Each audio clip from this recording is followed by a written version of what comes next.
회개의 열매, 이런 제목입니다.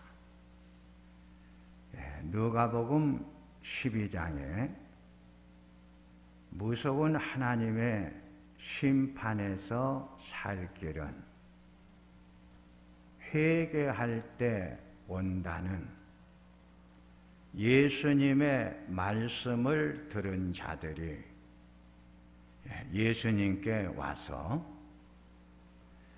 빌라도가 갈릴리 사람들을 확살해서 그 피를 그들이 바치려던 희생 제물에 섞었다는 사실을 말해 줍니다. 예수님께서 이 갈릴리 사람들이 이런 변을 당한 것이 다른 갈릴리 사람들보다 더 큰 죄를 지었기 때문이라고 생각을 하느냐? 그렇지 않다. 너희도 회개하지 않으면 모두 그렇게 변을 당할 것이다.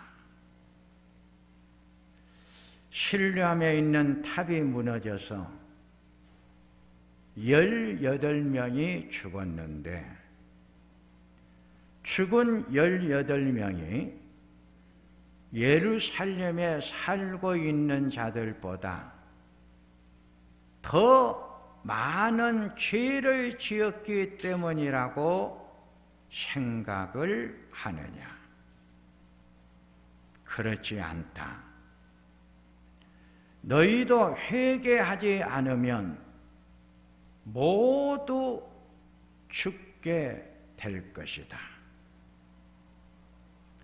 유대인들이 생각하는 죄의 인식은 두 가지였습니다. 첫째는 죄값은 반드시 받는다는 응가응보의 사상입니다. 두 번째는 율법을 지키지 못하면 심판을 받는다. 예수님은 오늘 본문을 통해서 우리들에게 주고 싶은 메시지는 유대인들이 잘못 가지고 있는 죄의 인식을 지적하고 모든 사람들은 하나님 앞에서 죄인이다. 첫째, 우리는 다 죄인입니다. 로마서 3장 9절에 유대인이나 헬라인이나 다 죄 아래 있다고 했습니다. 로마서 3장 23절에 모든 사람이 죄를 범하였으므로 하나님의 영광에 이르지 못했다고 했습니다. 로마서 5장 12절에 아담 한 사람으로 말미암아 죄가 세상에 들어왔고 죄로 말미암아 사망이 왔나니 이와 같이 모든 사람이 죄를 지었으므로 사망이 모든 사람에게 이른 것이니라. 로마서 6장 23절에 죄의 값은 사망입니다. 이사야 59장 1절에 여호와의 손이 짧아 구원하지 못하심이 아니요 귀가 둔하여 듣지 못하심이 아니라 오직 너희 죄악이 너희와 하나님 사이를 갈라 놓았고 너희 죄가 그의 얼굴을 가리워서 너희에게서 듣지 못하게 한다고 했습니다.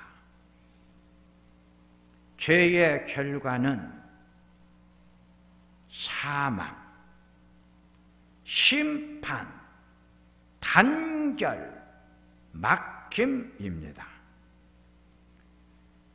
죄의 양만큼 벌을 받은 것이 아니고 죄의 결론은 무서운 하나님의 징벌입니다. 오늘 본문이 말하는 어떤 죄를 말하고 있습니까? 오늘 본문 2절에 갈릴리 사람들이 빌라도를 통해서 죽은 것이 죄가 더 있어서 죽은 줄 아느냐? 새 번역에는 더 큰 죄인이라고 생각을 하고 있느냐? 여기서 말하는 죄라고 하는 원어는 하나님과의 관계에서 지은 죄를 말하고 있습니다. 하나님을 믿고 섬기지 않는 죄, 하나님만 섬기고 하나님만 경배해야 하는데 하나님을 믿지 않고 하나님을 섬기지 않는 것이 죄다. 바울이 오늘 본문에서 말하는 하나님을 잘 섬기지 않는 죄를 디모데전서 1장 4절에 신하와 같은 끝없는 족보에 몰두하지 말라는 말로 설명을 하는데, 여기서 말하는 신화는 그리스 로마의 이방신의 영향을 받아 이방신을 믿고 섬긴 죄를 말합니다. 신화는 인간에 의해서 인간의 생각으로 만들어 놓은 가상적인 신을 말합니다. 이것이 바울이 로마에 가서 하나님을 전파하고 하나님을 전할 때 로마의 많은 사람들이 이미 그들이 만든 하나님을 섬기고 있었고 그 하나님을 믿었는데, 그들이 믿고 섬겼던 하나님은 그리스 신화, 그들이 가상적으로 만든 신을 섬기고 있었다는 것으로 바울이 이야기를 합니다. 그러면서 로마인들이 그리스에서 나오는 신화, 가상적인 신을 섬기는 죄를 지적하고 있습니다. 끝없는 족보는 선민 사상의 특권 속에 이방인들을 멸시한 죄입니다.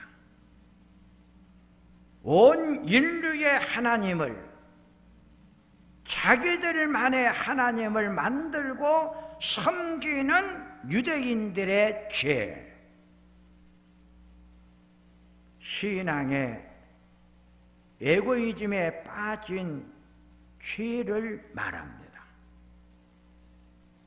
자기가 생각하는 신앙의 기준을 세우고 여기에 도달하지 못하면 형제들을 정죄한 죄. 하박국 3장 17절에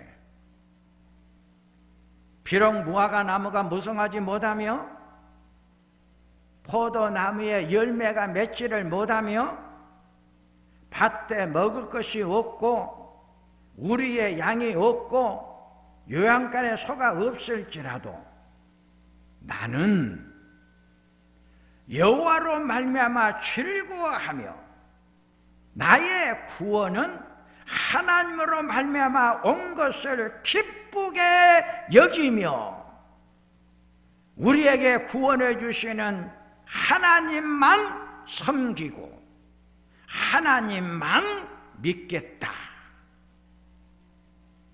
시련이 와도 어떤 환난이 와도 아픔이 와도 나는 흔들리지 않고 오직 하나님만 섬기고 경배하겠습니다. 오늘 본문 4절에 죄가 더 있는 줄 아느냐, 새번역을 보면 더 많이 죄를 지은 사람이라고 표현을 했어요. 4절에서 말하는 죄의 원어는 하나님께 빚진 것으로 말을 합니다. 하나님께서 주신 계명대로 살지 못한 율법을 지키지 못한 죄를 말합니다. 십계명의 5계명에서 10계명, 이웃에게 지켜야 할 계명을 말합니다. 너의 나와의 관계성 속에서 지은 죄입니다. 오늘 본문에서 말하는 2절의 죄는 하나님과의 관계성 속에서 지은 죄, 4절에서 말하는 죄는 이웃과의 관계성 속에서 지은 죄. 신학적으로 2절의 죄는 아담을 통해서 우리들에게 유전적으로 오는 원죄, 4절은 자범죄, 내가 지은 죄를 말합니다.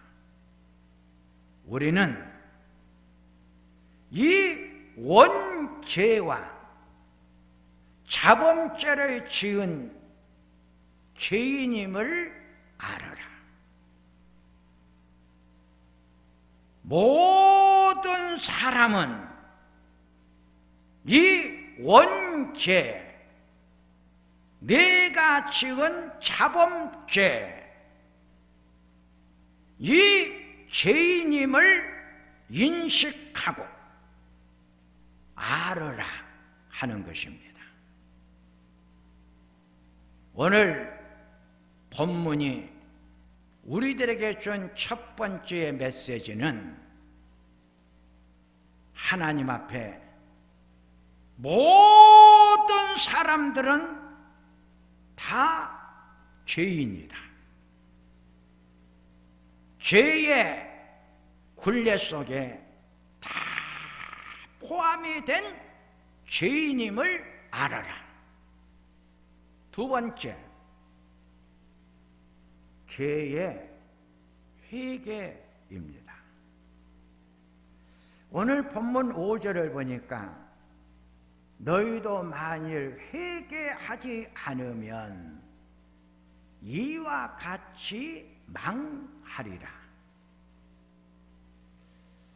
사도행전 2장 14절 이하를 보면 베드로가 오순절날 유대인들에게 너희가 십자가에서 죽인 예수를 하나님께서 다시 살려내셨다. 베드로가 성령이 충만하여 복음의 핵심인 예수님의 부활을 강력하게 설교를 합니다. 유대인들이 이 베드로의 설교를 듣고 마음에 찔러 우리가 예수를 죽인 죄값을 어떻게 받을까? 이 죄값을 어떻게 우리가 받을까?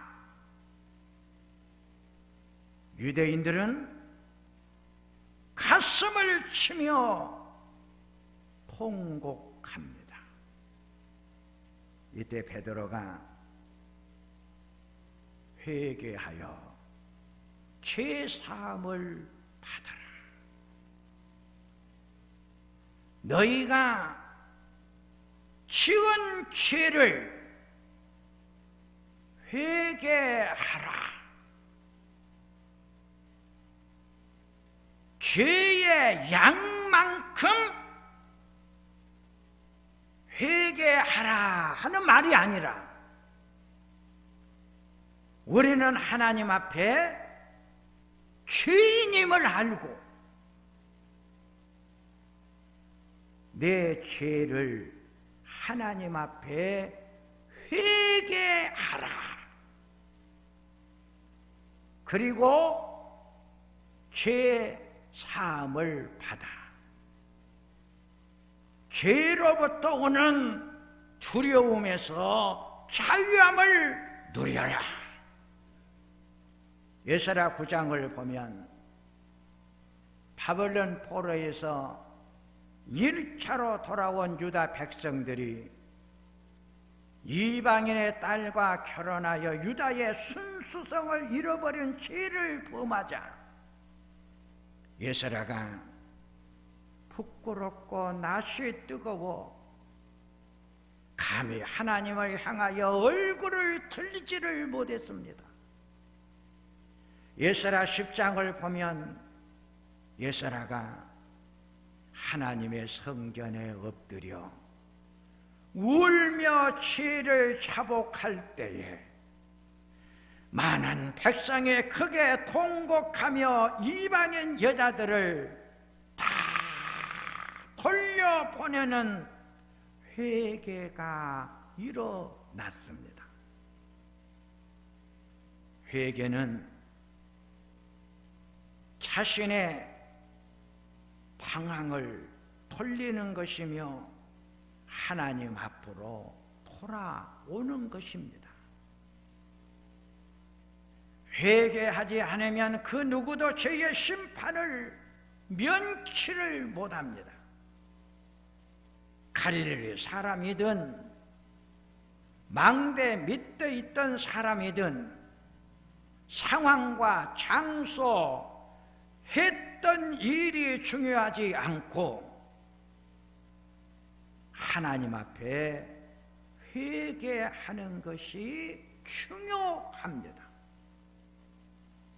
어떤 죄를 얼마만큼 범했느냐 보다 그 죄를 얼마만큼 완전히 죄에 뿌리채 회개하는 것이 중요합니다.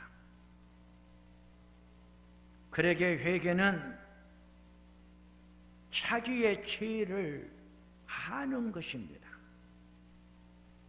지금 내가 무엇을 잘못했고 내가 잘못 살아가고 있는 부분이 하나님 앞에서 어떤 모습인가를 철저하게 아는 것, 이것이 회개의 시작입니다. 현재 내 신앙의 정체성을 봐라. 내가 지금 하나님을 잘 섬기고 경배하고 있는가? 지금 내가 신앙의 생활을 어떻게 하고 있는가? 지금 현재 내 신앙의 모습을 정확히 성찰하라. 여러 가지 이유로 합리화를 시키며 그렇게 아름다웠던 신앙의 생활을 잃어버린 것을 알고 내 모습을 아름답게 찾아가기 위해서 본래의 초심의 자리로 돌아오는 것이 회개다. 사무엘하 12장을 보면 다윗이 우리아의 아내 밧세바에게 잘못을 범하자 나단 선지자가 지적을 합니다. 나단 선지자의 지적을 들은 다윗이 내가 하나님께 죄를 지었나이다. 다윗은 선지자의 지적의 음성을 듣고 자기의 잘못을 인식하고 그는 알고 그 죄를 정확하게 회개합니다.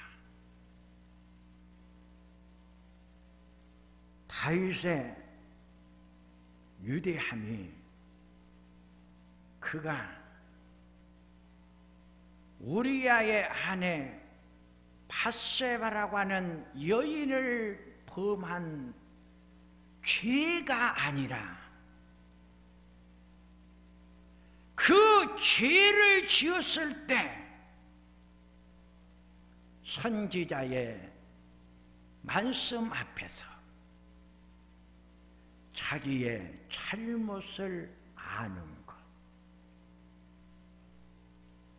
자기가 어떤 잘못을 범한 것을 알고 변명하거나 그는 다른 말로 합리화시키지 아니하고 내가 하나님 앞에 잘못을 범했나이다. 죄를 알았어요.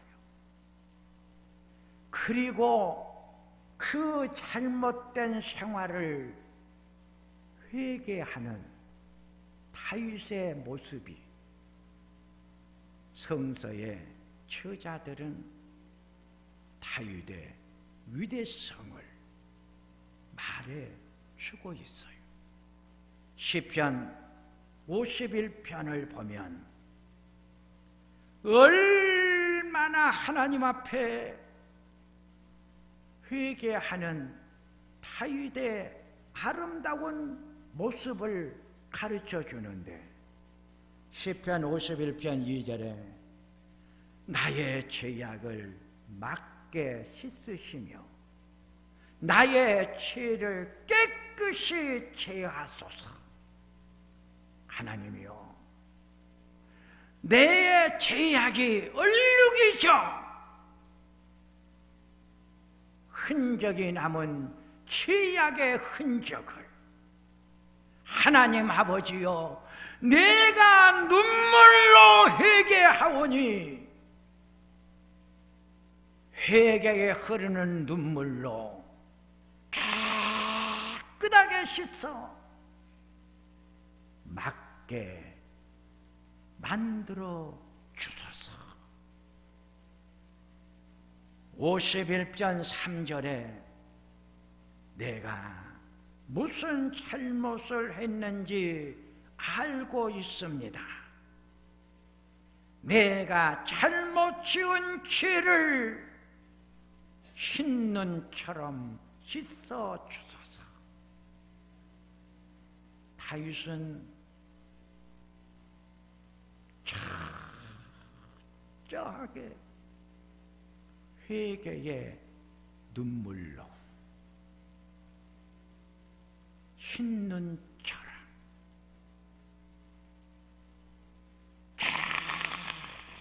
깨끗한 심령, 청결한 심령 만들었어요.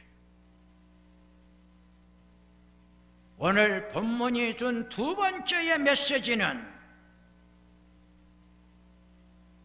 회개하라는 거예요. 잘못을 알았으면, 잘못을 깨달았으면 회개하라. 회개는 하나님이 우리에게 살 길을 만들어준 축복의 길이다. 어떤 죄를 얼마만큼 지었느냐, 하나님은 그 죄를 묻지를 않는다.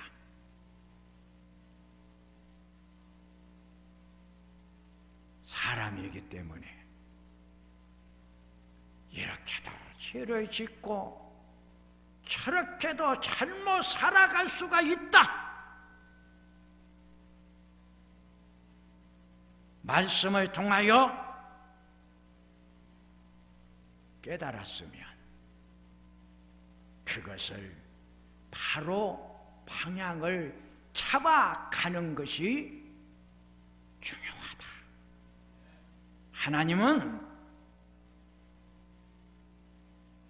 내 잘못된 삶을 알고 바르게 살아가기 위해서 삶의 방향을 바르게 잡는 회개하는 자의 아름다운 모습을 하나님은 기쁘게 바라보고 계시는 것이다. 세 번째, 회개의 열매입니다. 오늘 본문 6절에서 8절을 보면 어떤 사람이 무화과 나무를 심고 열매를 맺었는가 보았더니 열매가 없었어요. 무화과 나무 관리자에게 내가 3년을 열매를 기다렸으나 열매가 없구나. 열매 맺지 못한 무화과 나무를 찍어 버려라. 관리자가 주인에게 올 한 해만 기다려 주십시오. 내가 열매가 맺도록 걸음을 주고 잘 관리를 하겠습니다. 만약 내년에 열매를 맺지 못하면 찍어 버리셔서 올 한 해만 기회를 주시옵소서. 주인이 한 번 기회를 줍니다. 마지막 기회입니다. 이 마지막 기회를 줄 때 회개의 열매를 맺으라는 것입니다. 오늘 본문이 우리에게 준 세 번째의 메시지는 하나님은 우리에게 마지막 기회를 주신다는 것입니다. 하나님은 우리에게 마지막 기회를 반드시 주신다. 하나님께서 주신 마지막 기회를 절대로 잊지 말아라. 지금까지 잘못 살아왔음을 회개한 자에게 잘 살 수 있는 마지막 기회를 주십니다. 신앙생활에 초심이 회복될 수 있는 마지막 기회를 하나님이 주실 때 이 기회 놓치지 마시고 우리는 회개하여 첫사랑을 회복해야 합니다. 오늘 지금 이 시간은 하나님이 주신 은혜의 시간이기에 이렇게 은혜 베풀 때 하나님 앞에서 신앙생활 바르게 하십시다. 신앙생활 아름답게 하십시다. 하나님이 마지막 기회를 주셨습니다. 이 마지막 기회 주실 때 우리들은 회개에 합당한 열매를 지금 맺어야 합니다. 이제 말씀을 정리를 하면 회개의 열매는 삶의 열매, 생활의 열매입니다. 삶의 열매, 생활의 열매가 구체적으로 어떤 열매일까? 마태복음 5장 16절이 답을 줍니다. 너희 착한 행실을 보고 하늘에 계신 너희 아버지께 영광을 돌리게 하라. 회개의 열매는 착한 행실의 삶의 열매를 말합니다. 이 회개의 열매인 착한 행실은 하나님께서 우리들에게 하나님의 형상대로 만들어준 원래의 형상의 모습으로 하나님 앞에서 하나님 바라보며 하나님 잘 섬기면서 맺어지는 아름다운 삶의 열매를 말하는데 이 삶의 열매를 공자가 천계불용이라는 말을 통해서 우리들에게 설명을 하고 있어요.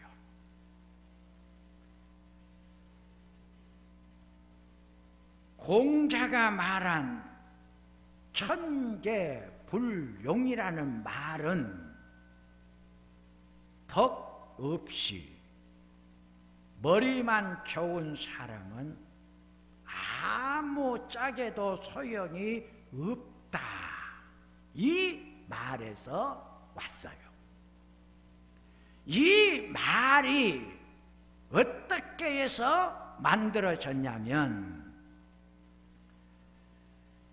이 덕은 회개의 열매를 말하는데 이 회개의 열매는 삶의 열매다. 공자가 중국인들에게 진짜 사람답게 인간답게 이 세상을 살아가는 삶의 열매, 생활의 열매가 뭐냐? 덕이다. 덕이 뭐냐? 인격이다. 인격이 뭐냐? 그 사람이 살아가는 삶의 수준을 말한다. 이거를 당시 천재 소년 8살 먹은 황택이라고 하는 아이가 있었어요. 이 황택이라고 하는 아이하고 공자가 서로 질문을 하면서 답을 하는 이야기가 나오는데, 공자가 황택에게 자식을 못 낳은 아버지가 누구냐 물어요. 그러니까 8살 먹은 황택이 대답을 하기를 허수아비입니다. 연기가 나지 않는 불이 무엇일꼬? 반딧불입니다. 고기가 없는 물은 어떤 물일까? 눈물입니다. 공자가 감탄을 하는 거예요. 황택이 이번에는 공자에게 물어요. 추운 겨울에 나무 잎들이 모두 말라버리는데 왜 소나무만 잎이 푸릅니까? 공자가 속이 꽉 차서 그럴 것이다. 황택이 그럼 속이 텅 빈 대나무는 왜 겨울에도 푸릅니까? 공자가 사소한 거 묻지 말고 큰 것 좀 물어라. 그러니까 황택이 하늘의 별이 몇 개입니까? 그건 너무 크구나. 다시 황택이 땅 위에 사람이 모두 몇 명이 살고 있습니까? 그것도 너무 크다. 그럼 눈 위에 눈썹은 모두 몇 개입니까? 공자가 대답을 못하고 8살 먹은 아이가 참 영리하구나. 제자를 삼고 싶구나.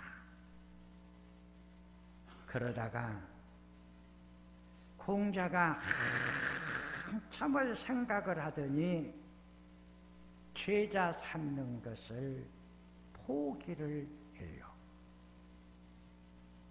이때 하는 말이 오늘 설교의 모든 결론이요. 머리는 좋으나 덕이 부족해서 궁극에 이르지 못할 것을 내다보고 제자 삼는 것을 포기했다. 많이 아는 것보다 아는 것만큼 삶의 수준, 생활의 열매가 중요함을 말하고 있습니다. 진짜 우리에게 참된 지식, 영리함은 많은 진리를 아는 것이 아니라 많은 진리를 터득하고 알았으면 알고 터득한 것만큼 삶의 성숙의 열매가 중요하다. 이것이 덕이다. 덕이 뭐냐? 너희 착한 행실을 보고 하늘에 계신 아버지께 영광을 돌리게 하라. 참된 회개의 열매는 착한 행실의 열매를 맺는 것이다. 하나님 아버지, 오늘 우리에게 말씀을 주셨습니다. 하나님 아버지, 하나님의 말씀을 많이 듣고 깨달았습니다. 알았습니다. 깨닫고 알았으면 깨닫고 아는 것만큼 내 삶의 변화가 된 아름다운 상승된 삶이 내 삶 속에서 만들어지고 보여줄 수 있게 해 주시옵소서. 참된 회개의 열매는 성숙한 삶의 자리를 만들어주는 축복입니다. 하나님 앞에 회개하여 성숙된 삶의 지향적인 자리가 날마다 만들어져 가는 우리가 되게 하소서. 예수님의 이름으로 기도하옵나이다. 아멘.